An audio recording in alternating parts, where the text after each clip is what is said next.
por el ala mayor del esfenoides y el hueso maxilar. Ahora, lo mismo que le acabo de decir, los agujeros de tu cavidad orbital.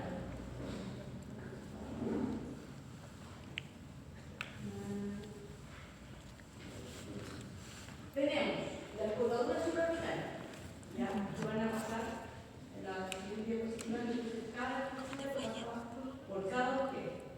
El agujero óptico se encuentra en el ala menor de los esfenoides, la fisura orbital superior, que se encuentra entre el ala mayor y el ala menor, y eso lo acabo de decir. El canal nasolacrimal.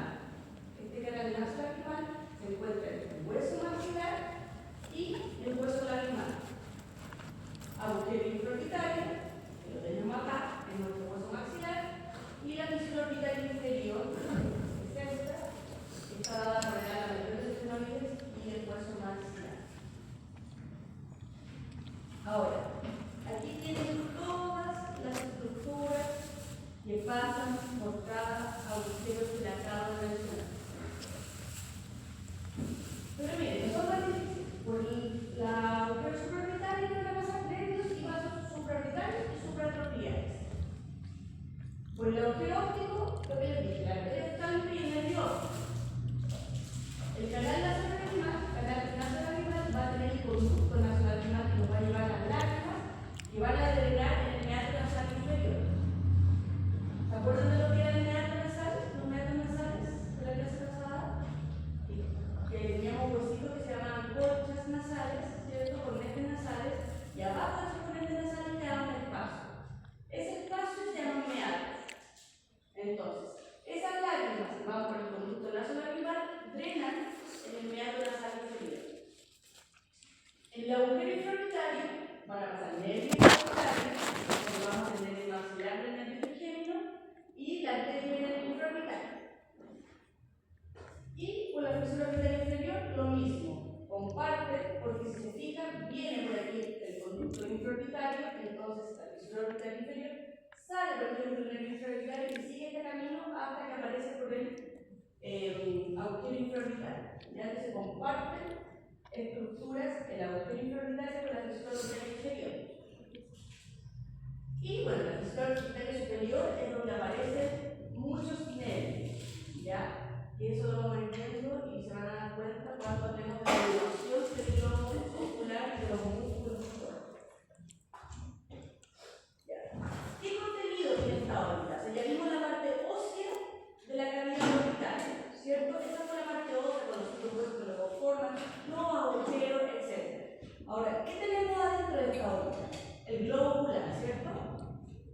Que es un órgano esférico, semi-ovalado, y va a ocupar la mitad anterior de la órbita. O sea, de esta cavidad orbitaria ósea que tenemos, no está en medio ni está atrás, está en la mitad anterior, ya que lo vamos a ver también en un plano. Mide aproximadamente 2,5 centímetros de diámetro nuestro globo ocular. Va a poseer tres capas diferenciadas, que vamos a ver una por una, y está rodeada por mecanismos de protección, ya que también lo vamos a ver al final de la clase, porque son los párpados que están en el centro. La primera capa, que es la capa externa o fibrosa, ¿ya? Tenemos el globo ocular, ¿cierto? Este globo ocular tiene tres capas como bien diferentes. La primera capa es la más externa o fibrosa y va a estar conformada en un sexto de la parte anterior por la córnea y los otros 5 sextos hacia atrás por la esclera. ¿Qué es la esclera? Esta parte blanca que vemos nosotros, ¿ya? Entonces, la córnea y la esclera nos conforman la capa externa o fibrosa. La parte de adelante, anterior, más poquito, la córnea y todo lo demás es la esclera, ¿ya? ¿Quién nos va a otorgar esta capa externa fibrosa? El poder dióptrico del ojo, que es ¿cómo se lo puedo explicar? Cuán fuerte es el ojo para enfocar la luz. Ese es el poder dióptrico, ¿ya? Acuérdense que el ojo funciona como un lente. Entonces, es la capacidad de este lente para enfocar la luz. Ese es el poder dióptrico. Esta capa es transparente, es más gruesa en su centro. En esta capa, sobre todo en la esclera, obviamente, porque en la córnea no, se inserta la musculatura extrínseca del ojo, o sea, la musculatura que viene desde el otro lado hacia el ojo y que nos van a permitir los movimientos oculares también. Y es una capa fibrosa y opaca. Entonces, para que lo vean, ahí está la córnea, un sexto de nuestro globo ocular, se lo marqué en gris, y todo lo más azul es la esclera. ¿Ya? Esa es la primera capa más externa o fibrosa. Ahora, la capa intermedia o vascular está conformada por el coroides o la coroides, que tiene varias estructuras. Esta capa coroides, como es vascular, que nos va a otorgar la nutrición, porque van a tener principalmente tejido vascular. Están los 2/3 posteriores del ojo. Y también tenemos dentro de esta coroides un cuerpo ciliar, ¿ya?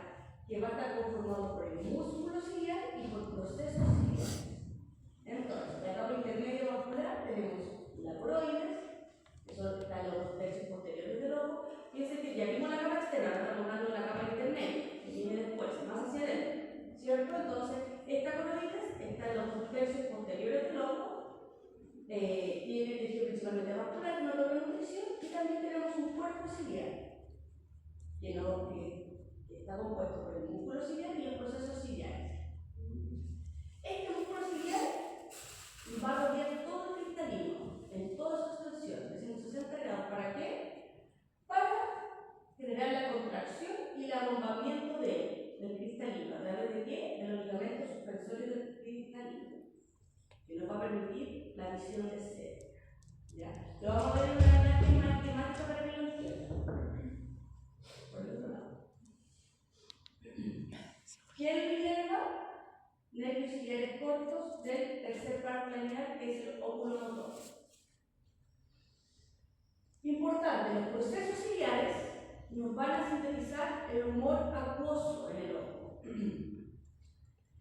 A través de un proceso de refrigeración, y no es un líquido, lo vamos a ver también más adelante, no son lágrimas, es un líquido que nos va a otorgar nutrición y nos va a generar la presión intraocular, que nosotros tengamos la presión intraocular necesaria o precisa de nuestro ojo. Este humor acuoso, bueno, no me voy a adelantar, pero ¿qué pasa si ese humor acuoso no es drenado como debe ser? Se genera lo que ustedes conocen como glaucoma, ya porque se produce un aumento de presión intraocular. Adelante. Como un minuto pensando. Estaba esperando que te abrieran. Dentro de esta capa intermedia, en la zona anterior, recuerda que coroides en los 2/3 posteriores, en la zona más anterior tenemos el iris. ¿Ya? Esta es una membrana musculovascular que se encuentra anterior al cristalino. El iris es que nosotros tenemos la pigmentación, cada uno tiene una pigmentación distinta, ¿cierto? La que nos da la pigmentación, uno tiene verde, eso, mire ese iris. Y en el ¿El iris? centro ¿Dónde está el del iris iris? tenemos la pupila, que es un orificio. Acá. Iris. Muchos creían que no es un orificio, pero es un orificio en el centro del iris. Eso es la pupila. Ahora, la contracción y la dilatación de la pupila va a estar dado por los músculos radiales y circulares que se unen al iris. Pero como el iris, la pupila es un agujero en el centro del iris, nosotros al contraer los músculos radiales y circulares, obviamente se va a generar la contracción y la dilatación de la pupila. ¿Ya? Y por último, el cristalino es un lente convexo, o sea, así, que es el que nos va a otorgar el enfoque a diferentes distancias. El cristalino es el verdadero lente del ojo, ¿ya? Entonces, es un lente convexo, flexible, transparente y genera la función de acomodo, o sea, enfoca a diferentes distancias. Lo vamos a ver. La capa intermedia. Tenemos el cristalino, que es este. Este es el cristalino, ¿ya? Es el iris. Pero el Entonces, no es el color, es lo que está alrededor de la cosita negra. Los que están en el medio son un músculo ciliar, que son los que me contraen o dilatan el cristalino. Los ligamentos suspensorios del cristalino. Es que debe ser por medio, pues no debe estar aún en color, porque es la capa intermedia. El iris y los músculos radiales y circulares del iris que nos van a provocar la contracción o dilatación pupilar. ¿Hasta el momento hay alguna duda? ¿No? Ahora, conceptos importantes. Como le estoy hablando de la contracción y dilatación pupilar, cuando ustedes hablan cosas, ¿qué dijo eso? y contracción y de dilatación de pupila, de la manera que contrae la pupila, ¿ya? O tiene dilatada. ¿El iris hace eso? Claro. Tiene miriasis. O sea, la pupila en sí. Pero miriasis sabe que es una dilatación pupilar, ¿ya? Y generalmente se produce por estimulación simpática. Acuérdense que el sistema nervioso simpático es nuestro sistema nervioso de alerta, ¿cierto? Cuando tenemos miedo, se activa nuestro sistema nervioso simpático. Entonces se dilata la pupila y generalmente eso se da cuando hay menor presencia de luz. O sea, si nosotros en la noche tenemos la pupila mucho más dilatada. Esta midriasis se puede producir por causas normales o anormales. Las normales, por ejemplo, en la noche, o sea, no hay presencia de luz. Cuando tenemos miedo, ¿cierto? Emociones fuertes, sorpresas también. Ahora, ¿cuáles son las anormales? ¿Qué puede ser anormal? Que se dilata la pupila. ¿Qué se le ocurre? Uso de drogas, por ejemplo, cocaína, anfetamina, traumatismos craneales, todas esas cosas anormales nos va a dilatar la pupila, o sea, va a producir una midriasis. La miosis es todo lo contrario, es la contracción pupilar, ¿cierto? Y esta va a estar, o va a funcionar, por el sistema nervioso parasimpático, ¿ya? Entonces es todo lo contrario. Y generalmente cuando tenemos contracción pupilar es cuando hay mayor presencia de luz. Cuando nosotros el doctor nos enfoca la pupila, se genera, no hay mucha luz, una miosis, una contracción pupilar, ¿ya? Y también se da por efectos causas normales como anormales, ¿cierto? Entonces, ¿qué causas normales pueden ser? Todo lo contrario a la midriasis. Cuando hay luz intensa, cuando hay relajación, porque está activado el sistema parasimpático, descanso, mucho sueño, ¿ya? ¿Y qué causas normales pueden ser? ¿Cuándo ustedes han visto que se contrae la pupila? Cuando ves el sol, ¿no? También con. Cuando te ponen así, prende el sol en la noche y es como. También opioides, ¿ya? Heroína, morfina, ya como cosas más que. Con enfermedades neurológicas también, etc. Entonces, segunda capa, ¿cierto? La capa intermedia o vascular. Fíjense que la coroides, que es el número 8, está solamente en los 2/3 posteriores del órgano, no hacia adelante. Tenemos el cristalino, que es este, número 11, los ligamentos suspensorios del cristalino, que es el número 10. Tenemos el iris, que es la zona pigmentada, y nuestro agujero al medio del iris, que es la pupila, ¿cierto? ¿Qué más tenemos? Los cuerpos ciliares, y aquí no hay representado nada más de la capa intermedia. Ahora, aquí les voy. Entonces, pupila por el iris, coroides, cristalino. Y ahora nos vamos para la capa interna. Y esta capa es la más importante porque aquí se va a producir la visión. ¿Ya? Entonces es importante que la entiendan. La capa interna o neural, porque obviamente tiene que tener neuronas para recibir información que nos está llegando y transmitirla al cerebro en forma de visión, ¿cierto? Para que nosotros podamos ver. ¿Qué elemento, qué estructura es la que está involucrada en nuestro proceso de visión? La retina. ¿Ya? La retina va a estar formada por, bueno, la capa más interna del ojo, por el después lo voy a mostrar en el esquema, está compuesta por células fotorreceptores, que básicamente son los conos y los bastones, ¿cierto? Los conos son los que nos dan los colores o el detalle fino, ¿ya? Y los bastones todo lo contrario, lo que nos provoca el tema de la luz, oscuridad, negro y blanco. Esta retina, bueno, esta imagen para que la entiendan. Entonces, ordenemos. La retina tiene fotorreceptores y neuronas. Entonces, estos fotorreceptores van a recibir información, tanto luz, oscuridad, colores, etc. ¿Y qué va a pasar? Como tiene neuronas, estas neuronas reciben, digamos, Las personas que tienen daltonismo porque tienen problemas en los conos. claro. Entonces, estas neuronas van a salir del globo ocular, o sea, con los axones, y van a formar nuestro nervio óptico. O sea, llega la luz a la retina la capta por los fotorreceptores, transmite la información a estas neuronas que se encuentran en la retina, y los axones salen de estas células ganglionares y forman, digamos, el nervio óptico, ¿ya? Entonces van a transformar la luz recibida por los fotorreceptores en un impulso nervioso. ¿Y por dónde salen estos axones de la retina? Por el disco óptico, ¿ya? El disco óptico, o zona ciega también le llaman, ¿ya? Porque no tiene células fotorreceptoras y no recibe luz.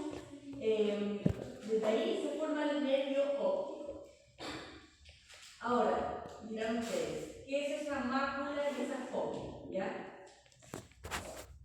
La mácula es una zona que se ve un poquito amarillenta, una zona central en la retina, que está encargada de la visión central, ¿ya? Y tiene una alta concentración de conos. Como está encargada de la visión central, tiene una muy alta concentración de conos, ¿ya?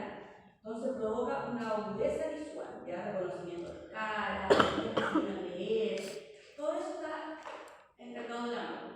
Y ahora, la fobia es en el centro de la mácula, es como un socavón pequeñito en el centro de la mácula, y ahí sí que la fobia es donde hay muchos conos y es donde la visión es mucho más aguda, ¿ya?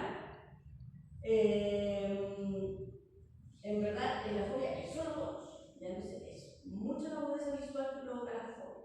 Y todo eso está en la retina. Entonces, aquí tenemos la retina, ¿cierto? Recibe la luz por los fotorreceptores, se transforma en impulso nervioso, que son encargadas las neuronas que están en la retina o la capa más interna, salen los axones por el disco óptico, que es esta zona o zona ciega, forman el nervio óptico y siguen su recorrido del nervio óptico intracraneal para llevarlo a la conciencia, que lo vamos a ver ahora. Antes de eso, les dije que iba a hablar del humor acuoso y el humor líquido. Entonces, ya le adelanté un poquito el humor acuoso, que es un líquido compuesto casi en su totalidad por agua. Se encuentra presente entre la córnea, que es esto, y el cristalino. O sea, por aquí anda rodeando el humor acuoso. Está producido por los cuerpos ciliares de la capa intermedia, ¿se acuerdan? Y nos va a otorgar nutrición y la presión intraocular. Va a ir circulando de la cámara anterior, que es esta, a la cámara posterior, que es esta, a través del iris, de la pupila, porque la pupila es el agujero, ¿ya? Pero, por ejemplo, el iris, a través de la pupila, que es el agujero, circula desde la cámara anterior del ojo a la cámara posterior.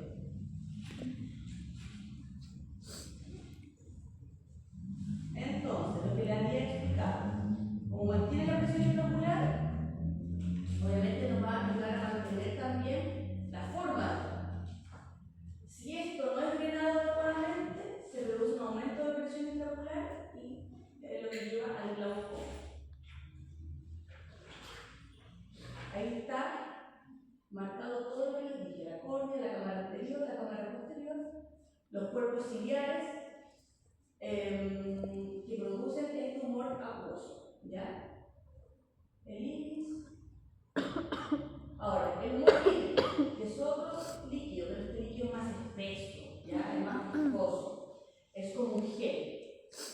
pared vía vascular es rico en fibras colágenas y ácido hialurónico y va a estar contenido en los 2/3 posteriores del globo ocular y nos va a formar el volumen y el peso del ojo, ¿ya? ¿Dónde está contenido? En una cámara, ¿ya? Que es la cámara vítrea. Por aquí, cristalino, cámara vítrea. Ahí está contenido el humor acuoso. ¿De qué va a estar encargado? De proteger la retina, que es la que está atrás en amarillo, ¿cierto? Y le da forma también al globo ocular. Y esta, a diferencia del humor acuoso, este no se renueva, ¿ya? Ahora, aquí es lo que les dije. Cámara posterior, el 1, cámara anterior es el 2. Entonces el humor acuoso va desde la cámara anterior o desde la cámara posterior, recorre, ¿cierto? A través de la pupila, que es, ahí sería el número 4, ahí recorre entre la cámara anterior y la cámara posterior. Acuérdense que son las posibilidades que produce el humor acuoso, ¿ya? El humor vítreo es todo lo que está acá atrás, ya que es este ejemplo. La retina, todo lo que está en amarillo, ¿ya? La mácula sería este pedacito que es la parte, esta redondez más amarillenta que está en el centro de la retina, y esta es la fovea, esta pequeña depresión que se va acá, ¿ya? Y el disco óptico, que es por donde salen los axones de las neuronas que están en la retina. Esta es la capa más interna, entonces. Ahí lo estoy marcando uno por uno. Ahora, un poquito más de lo que ya les dije. Entonces, ¿cómo se recibe esta luz? O sea, ¿cómo se genera la visión, básicamente? Tenemos, llega la luz a nuestros ojos, ¿cierto? Específicamente a la retina, que está acá atrás. Esta retina hace el proceso vía lentillo, mediante los fotorreceptores, conos, bastones, pasa esta señal luminosa, una señal eléctrica nerviosa, para que se vaya con los axones que hay en estas neuronas en la retina y formen nuestro nervio óptico, ¿cierto? Entonces salen estos axones por el disco óptico y forman nuestro nervio óptico, que se dirige intracranealmente, ¿cierto?, por el agujero óptico, ya lo vimos en la cavidad orbitaria, sale por ahí. Entonces llega un momento, y eso lo adelanté en la clase pasada un poquito, en que se cruzan, ¿cierto? El nervio óptico está al lado derecho, se cruza hacia el lado izquierdo. Ahora, no se cruzan todas las fibras que van por ahí, solamente la mitad nasal de las fibras se cruza hacia el lado opuesto, ¿ya? La mitad temporal, que son las que están más externas, siguen su camino. Entonces, en ese punto que se llama quiasma óptico es donde los dos nervios ópticos se cruzan. Y las señales que nosotros recibimos, por lo tanto, del ojo derecho, son procesadas en el hemisferio izquierdo. ¿Ya? Es todo al revés. Ahora, después de que se cruzan en el quiasma óptico, siguen por su camino a través de los tractos ópticos, ¿ya? Tracto óptico, hasta llegar al cuerpo geniculado o núcleo geniculado, ¿ya? Que es como una estación de relevo, donde la información visual se procesa. Después de que llega al cuerpo geniculado, ¿qué pasa?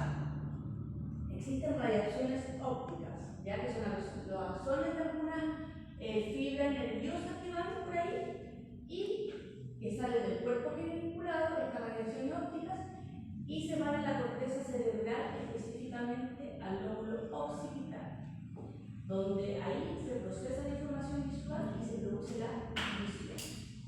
¿Ya? Entonces sigue todo un camino. Para que sepan acá, este es el cuerpo geniculado, estas son las radiaciones ópticas que llegan al lóbulo occipital. ¿Ya? Y ahí se procesa la información y se produce la visión. Ese es el camino que sigue. Eso. Ahora vamos a ver los músculos.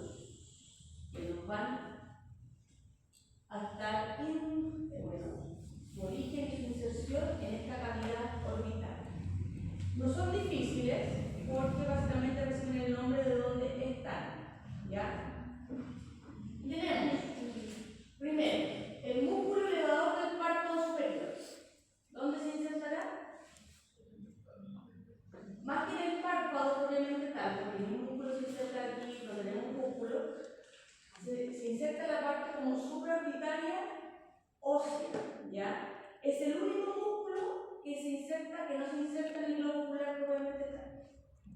Y ahora lo vamos a ver.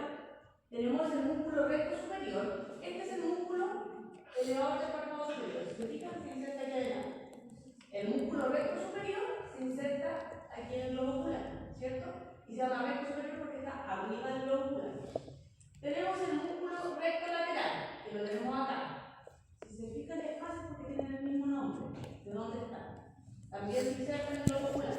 El músculo recto inferior, que está acá abajo. El músculo recto medial, que lo vemos por acá atrás, que está hacia el otro lado. El oblicuo superior, que es este, que pasa por una tróclea y se inserta también en el globo ocular. Y el músculo oblicuo inferior, que es este. ¿Ya? Estos son los 7 músculos extrínsecos del ojo. Ahora, todos esos, como les dije, se insertan en el globo ocular. Ese los marqué. Pero ese se inserta en la órbita o cavidad orbitaria en la parte superior. ¿Ya? Ahora, ¿dónde se originan? Todos estos se originan en un mismo lugar, que es el anillo tendinoso común, menos el músculo oblicuo inferior, que se origina en el maxilar lateral al cuerpo latinar. No tan difícil, porque casi todos se originan donde mismo y casi todos se insertan donde mismo, excepto 2. ¿Ya? Ahora, ¿quién inervan estos músculos? A los dos, el elevador del párpado superior y el recto superior, el ramo superior del nervio oculomotor. Al músculo recto lateral, el sexto par craneal o nervio abductor. Al músculo recto inferior y recto medial, tercer par craneal, pero el ramo inferior, o sea, el ramo inferior del nervio oculomotor. El músculo oblicuo inferior, el ramo inferior también del nervio oculomotor, y el músculo oblicuo superior por el nervio troclear o cuarto par craneal. ¿Ya? Ahora, fácil qué función va a tener cada uno, ¿cierto? El elevador del párpado superior va a elevar el párpado superior. El recto superior eleva el ojo porque está superiormente al ojo. El recto lateral está en el lateral del ojo, por lo tanto es una abducción del ojo, ¿cierto? Lo separa de la línea media porque está por lateral. El recto inferior provoca un descenso del globo ocular. El recto medial provoca una abducción, todo lo contrario de lo que se vaya hacia la línea media, por lo tanto es una abducción. El músculo oblicuo superior, una rotación medial, y el músculo oblicuo inferior, una rotación lateral. ¿Ya? Se fijan, es fácil encasillar a cada uno, saber cuál es la función de cada uno. Y ahí se los puse con un asterisco que el oblicuo superior posee una tróclea, que es esta, que antes de insertarse pasa por esa pequeña tróclea. ¿Ya? Ahora, si yo quiero examinar si está bien la visión de nuestro paciente y quiero examinar cada músculo, o si el paciente tiene un problema de movimiento ocular y ver qué músculo está fallando, tengo que hacer esos movimientos que están allá. Dirección del movimiento cuando se explora el músculo. Si yo quiero explorar el músculo recto superior, ¿qué tengo que hacer? La mirada lateral y hacia superior. ¿Ya? Si yo miro así, como dice usted. Si usted mira hacia lateral y hacia superior y no puedo, es porque me está fallando el recto superior. ¿Ya? Y así con cada uno. Se lo puse ahí para que lo miren con tranquilidad en la casa. ¿Cómo yo puedo examinar el ojo? O sea, no el ojo. ¿Qué músculo me puede estar fallando? ¿Con qué movimiento puedo yo diagnosticar qué músculo es? ¿Ya? Entonces, estos son los músculos extrínsecos. Si se fijan, el elevador del párpado superior no se inserta en el globo ocular, sino que se inserta en la órbita tejidoso. Aquí se ve. Está insertado en la órbita. Este es el elevador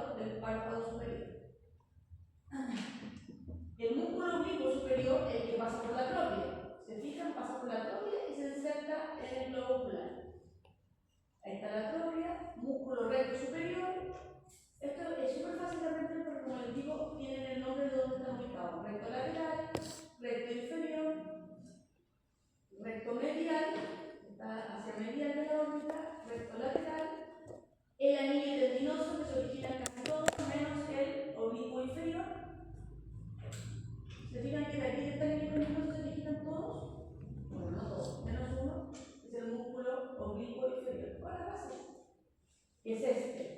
Se origina el abajito y se inserta en el globo ocular. Este es lo mismo. Ya, y ahora la inervación. ¿Se acuerdan que por esos agujeros pasaban muchos nervios, muchas estructuras? Ya, esos nervios son los que nos van a inervar, algunos, no todos, a los músculos extra orbitarios. Entonces, tenemos distintos tipos de inervación. Inervación sensorial y inervación sensitiva. ¿Se acuerdan cuál es la diferencia de la inervación sensorial y sensitiva? ¿A qué se refiere sensorial y a qué se refiere sensitivo? Importante, básica esa diferencia. Si la prueba, muchos en la prueba me preguntaron eso, una pregunta que decía, bueno, X cosa, ¿cuál es la inervación sensitiva? Me decían, pero sensitiva, ¿a qué se refiere? ¿Lo mismo que sensorial? No, es lo mismo que sensorial. ¿Qué es sensitivo y qué es sensorial? ¿Se acuerdan? ¿Sensorial qué sería? Sensorial no, sensibilidad sensitiva. Sensorial es lo que nos da los sentidos específicos. La visión, el gusto, el olfato, eso es sensorial. Lo sensitivo es lo que usted decía, el tacto, la temperatura, lo que yo siento, la sensación. ¿Ya? Entonces, la inervación sensorial va a estar dada por el nervio óptico, que es el que nos va a producir la visión. Ahí se entiende. Lo sensitivo, una gama de nervios trigémenos. Motora, acuérdense que el ojo se mueve gracias a estos músculos extrínsecos, el nervio oculomotor, lo miran y la abducen. Y ya les puse en una diapositiva anterior quién inervaba a cada músculo. Y la inervación autónoma también va a estar dada por el nervio oculomotor, una herramienta del nervio oculomotor. Entonces, por ahí tenemos por dónde sale cada nervio, por qué agujero sale cada nervio. Si se fijan, este es el más fácil porque es el segundo paro radial, el nervio óptico, que sale por el agujero óptico o la arteria oftálmica. ¿Cierto? Por la fisura orbital superior tenemos el nervio lagrimal, que es parte o es una rama del nervio oftálmico, una rama del nervio trigémino. Eso lo van a entender más adelante cuando pasamos al nervio trigémino. El nervio trigémino se divide en tres: oftálmico, maxilar y mandibular. El que más nos importa a nosotros como dentistas son los dos de abajo, porque tiene que ver todo lo que es maxilar y todo lo que es mandíbula. En este caso, que estamos viendo el ojo, nos importa obviamente el nervio oftálmico con sus ramitas, en este caso lacrimal y frontal, que son ramas del nervio oftálmico, que es parte del nervio trigémino. ¿Ya? Tenemos ramo superior del oculomotor, ramo inferior del oculomotor. El oculomotor es un nervio que entra y se divide en uno superior y otro inferior. Pero ambos aparecen por la fisura orbital inferior. ¿Ya? Entonces, tenemos ahí todos los músculos que ya les dije. En otro corte. Esta es la gran lo mismo. Aquí es para que ustedes tengan una noción más o menos de qué nervio. Recuerden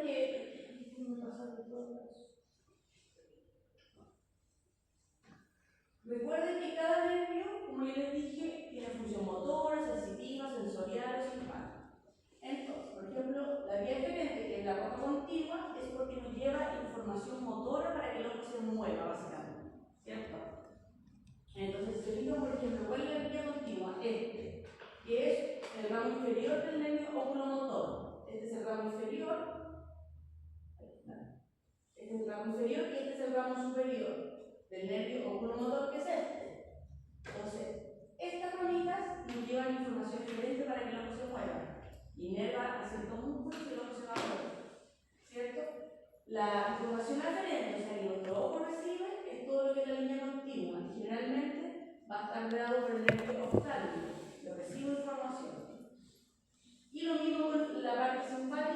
parasimpática, ¿ya? Si se fijan, el simpático son estas linitas y el parasimpático son estas linitas. ¿Y quién me va a recibir la luz?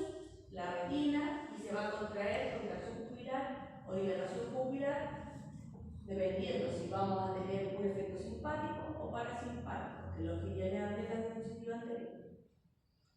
Ahora, ¿quién nos irriga nuestro ojito? Miren todo esto. Ramas de la arteria carótida interna. Eso usted todavía no ve, arteria carótida, esas cosas, ¿no? A veces lo vamos a ver la otra semana porque tenemos órganos cervicales. La arteria carótida interna nos va a dar esta rama, que es la arteria oftálmica, que es la que sale por el agujero óptico junto con el nervio óptico, ¿se acuerdan? Y esta, a su vez, se va a dividir en varias ramitas. La arteria lagrimal, que va a la glándula lagrimal, arterias ciliares, arteria endoidal posterior, por acá está la arteria endoidal anterior, arteria supraorbitaria que sale por el agujero supraorbitaria, arteria supraorbitaria que también sale por el agujero supraorbitaria, que está allá, y eso. Y por último, los anexos oculares, que son las partes que nos protegen nuestro globo ocular. Los párpados. Importantes los párpados, ¿cierto? Porque son estos repliegues que no tienen capa subcutánea. O sea, ¿qué quiere decir? Que tenemos la capa cutánea, que es la más externa. Luego tenemos inmediatamente el músculo orbicular de los ojos. O sea, tenemos la capa cutánea, el músculo orbicular de los ojos y por ver vienen los tarsos. Tanto el tarso superior, que es esta capita blanca que viene acá, como el tarso inferior. ¿Ya? Y por último, en la zona interna, la mucosa ocular o palpebral. ¿Ya? Obviamente la separación de la hendidura palpebral. Esta es la hendidura palpebral.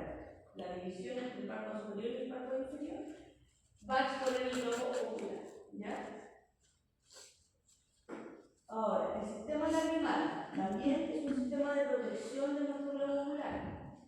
Si se fijan, por la glándula lagrimal, esta es la glándula lagrimal, y a través de un ligamento que existe acá, cada vez que nosotros parpadeemos, se va a generar lubricación y protección del ojo. La lubricación al final termina siendo igual un mecanismo de protección. ¿Ya? Que nosotros tengamos los ojos, no sé si alguien hay que ocupar lentes de contacto, ¿no?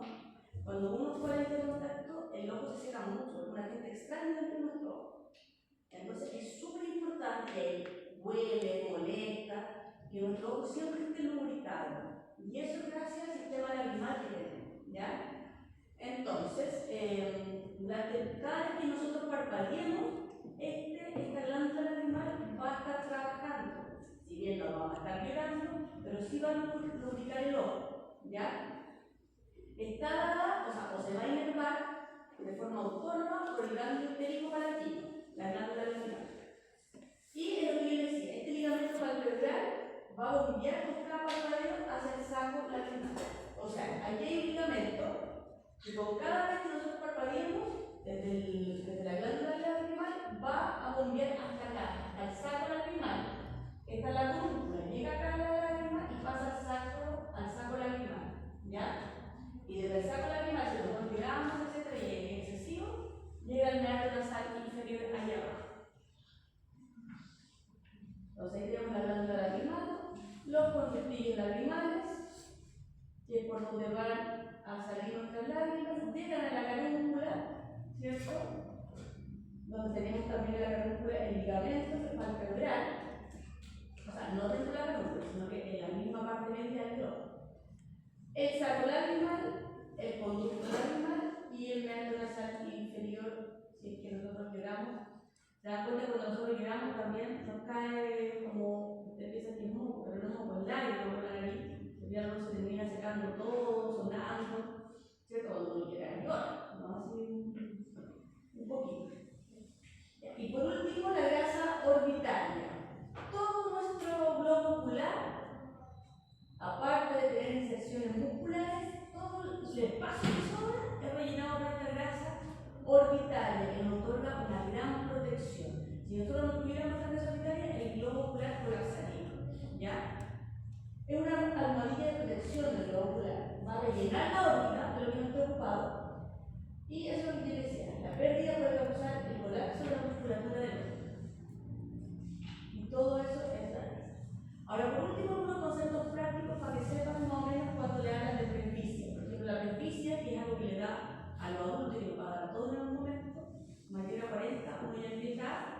alejarse de las cosas, ¿cierto? Ahí ustedes ven a los papás cuando tienen el diario, etc. Esa es presbicia, ¿ya? En la pérdida de la tensión de los ligamentos supresores del cristalino. Acuérdense que el cristalino es el que nos daba el enfoque. Como no vamos a poder ver bien porque los ligamentos supresores que sostienen al cristalino y lo mantienen tenso, se empieza así con la vejez, como te cae esto, también se empieza a perder esa elasticidad. No pueden enfocar bien, entonces se tienen que alejar las cosas para ver, ¿ya? Las cataratas es cuando el cristalino se opaca, se genera una opacidad en el cristalino. Y por último, el glaucoma, que ya se lo he mencionado antes, cuando aumenta la presión intraocular porque no hay una buena como drenaje del humor acuoso, o se tapa, el humor no se drena, y como se tapa, se genera un aumento de presión intraocular y se genera el glaucoma. Eso, con la órbita y el ojo. ¿Alguna duda, consulta, sugerencia,